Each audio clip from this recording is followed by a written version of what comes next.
We are just 10 days away from the release of EA FC, and in today's video, we are going to be giving you a step-by-step guide on how you can hit the ground running. For the very first day, I want you to be in a position where you've got a full goal team and you are already competing within online games and pushing yourself through division rivals and eventually into FUT champions. Step 1. You need to go through the Ultimate Team intro. With this, you will need to select the nationality, and even though it doesn't really matter too much on paper, depending on the nationality you select will also depend what type of players you get as part of your starter team. And you could start to be strategic with this, either selecting Argentina, England, France, or Germany, because those are normally the best players to use at the beginning when getting into the advanced SBCs. But really, select what you want.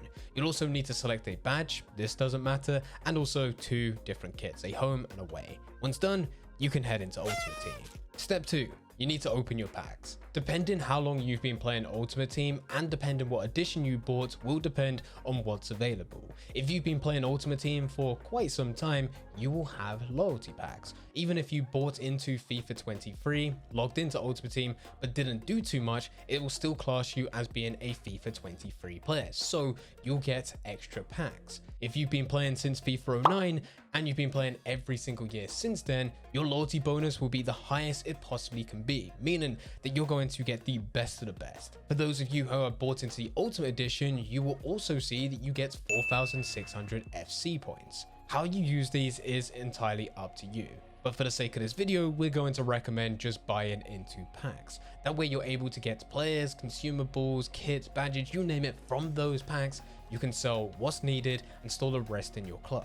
As this is a new Ultimate Team, you'll have some loan players, and with those loan players, it's worth storing them in your club, but don't use them for any single player games. Only use them for online. On the release of EA FC, we will be releasing a video which will go through exactly how you can use these indefinitely. No game restrictions. But with that, we're still waiting for the release. Step 3, you need to head over to your objectives. Objectives are the same as what they have been for the last few years. Slight differences in that you now have a claim all button, which certainly makes things a lot easier for the beginning of Ultimate Team. Because you can literally open menus in some cases or move players and you will complete 1 or 2 objectives. And that's what we need to do. At the beginning, you'll have starter objectives. This will go through telling you to switch players around, to apply consumables such as a contract to a player, apply a contract to a manager, get a certain amount of chemistry from your team, get a certain amount of chemistry from a player, change your club name, change your kits,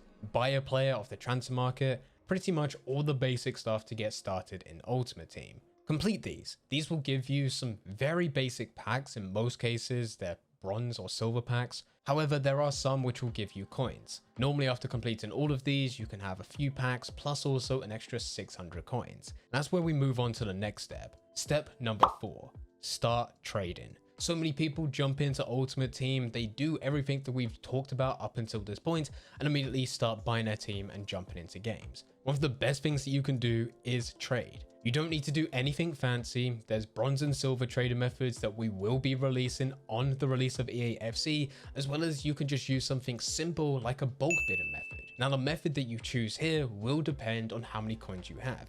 If you are someone that did have loyalty packs, you bought into the Ultimate Edition, so you had 4,600 FC points and you completed those objectives, you could potentially have 10, 20, 30, 40,000 coins, maybe even more depending on the players who you manage to pack. The more coins you have, the more trading methods available to you, potentially giving you more profit. Whereas if you are someone that didn't have any loyalty packs, you bought into the standard edition, so you didn't have 4,600 FC points, and the only coins you've been able to retrieve so far have been from those objectives, you may have only 600 coins, in which the trading methods that you use is better to go and look at bronze or silver players. But even with those types of players, you will be able to buy them for cheap, you will still be able to sell them even though they are bronze and silver players. The amount of profit you make is going to be small. You may be able to buy someone for 200 coins on a bid, list them at 450 coins, doubling your coins after EA tax, but still only being able to get 2 or 3 players based on the coins you have right at the beginning. No matter where you are at this point, you still need to try and trade, rather than buying players and immediately using them for your team.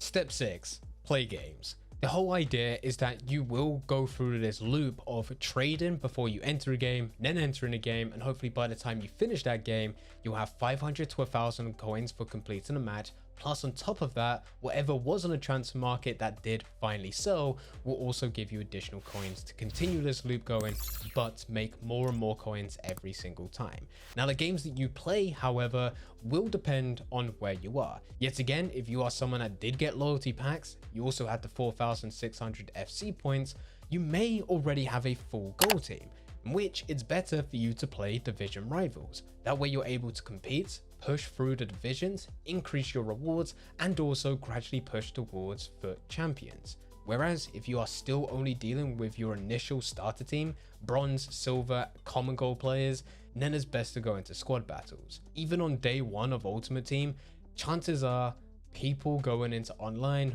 will have a full gold team. And if you're going in with a starter team, even though there's a chance you may come up to someone in a similar position, the likelihood is that you won't. And that means you're putting yourself at a disadvantage. And that brings us on to step number 6. Build a full gold team. It doesn't need to be anything crazy. We're just looking for a full common gold or rare gold team, which is in a single league that you're able to compete with online. By pushing for this, it does put you in a better position.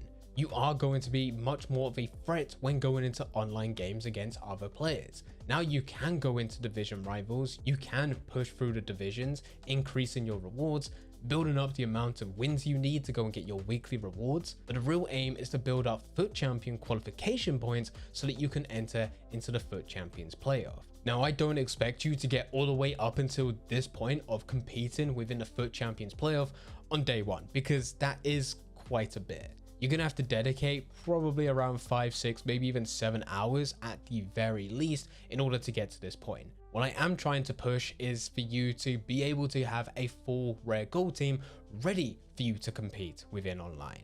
And that potentially could take 4 or 5 games if you're going through the process of playing games and trading in between.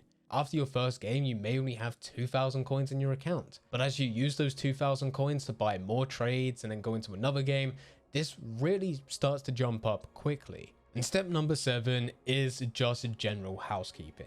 Always keep a lookout for the objectives and the ones which are easy to finish. As we are all starting Ultimate Team completely from the beginning, it means that you could go into a single game and complete several challenges without even knowing that they were challenges in the first place. Another thing which is easy to do is your starter SBCs. You can actually use some of the players that you managed to get from your starter squad, some of the bronze players, and throw those in. You need to go through these starter SBCs in order for you to unlock every other SBC. The starter ones are quite simple. Normally you need to give up 1 player in any position. It's normally the goalkeeper, but it can be any position. It just requires you to submit a player. And the other 2 are fairly similar, except they will involve a bit more chemistry. But these are starter SBCs, so they are going to be very easy. By completing these, the rewards you get aren't crazy, but they are profitable. As you submit 1 bronze player, you may get a full bronze pack. You can't lose with these. And on top of this, you'll also be able to complete objectives by completing these SBCs. So you get even more on top. This year as well, we've got the new game mode of Evolutions. Evolutions allows you to upgrade players as long as they fit into the requirements every season, and every season these requirements will change. I can't tell you what players to buy into. It's way too early. We don't know what the requirements are for the very first season. However, double check these, because you may already have a bronze, silver, or common gold player as part of your starter team that will fit within these requirements. On the other hand, let's just say you don't have any of these players, but you may be able to find some players, buy into them when you build your first team, which are incredibly cheap, but can have very good in-game stats and can fit within Evolutions. That way, when you do go through those games that we mentioned earlier, you will be able to upgrade them. And the cool thing with Evolutions, the challenges that I went through during the EAFC beta, it was for squad battles and division rivals. It didn't matter whether or not it was online or against the AI. So as you're trying to build to your very first goal team, if you could also get your hands on someone that does fit into the Evolutions requirements, potentially, based on the challenges, you may be able to have an upgraded player by several ratings, someone who can already fit within your team before you start playing online. So with this, just double check. And finally, I do want to just say, at the beginning of this video, we talked about your 4,600 FC points, and I said you can go and use those on packs. Well, you could always go and use those on FUT Draft. The choice you make, well, it depends. But don't worry, we've already got a video on this channel breaking down exactly what you should do. That video is now on screen. So click that and I'll be breaking down exactly whether or not you should be using your FC points for FUT Draft or if you should be using them on packs. The answer will surprise you. I hope you enjoy.